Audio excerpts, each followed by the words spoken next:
Megastar ఖైదీ number 150 చిత్రానికి సంబంధించిన pre release వేడుక జనవరి 4న విజయవాడలో జరగనున్న విషయం అందరికీ తెలిసిందే. ఈ వేడుకను గ్రాండ్గా నిర్వహించడానికి మెగా కాంపౌండ్ సమాయత్తం అవుతోంది. ఈ ఈవెంట్కి ఒక్క పవర్ స్టార్ పవన్ కళ్యాణ్ మినహా రామ్ చరణ్, అల్లు అర్జున్, సాయి ధరమ్ తేజ్, వరుణ్ తేజ్, నాగబాబు వస్తున్నారట. ఇక ఈ వేడుకకు ఇద్దరు హీరోలు యాంకర్స్గా వ్యవహరించడం విశేషం. హీరోలు రాణా దగ్గుపాటి, నవదీప్ యాంకర్స్గా వ్యవహరించబోతున్నారట. ఈ వేడుకను చాలా స్పెషల్గా నిర్వహించాలని డిసైడ్ అయ్యాడట రామ్ చరణ్.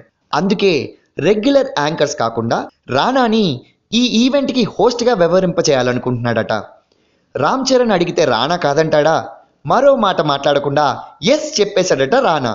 ఇక ఈ ధృవ సినిమాతో మెగా ఫ్యామిలీకి చాలా క్లోజ్ అయిపోయాడట నవదీప్. చిరు 150వ సినిమా ఖైదీ నెంబర్ 150కి ఏదో ఒక రకంగా భాగం అవ్వడం పట్ల హ్యాపీగా ఉన్న నవదీప్ ఈ వేడుకకు యాంకరింగ్ చేయడానికి ఎస్ చెప్పేశాడట.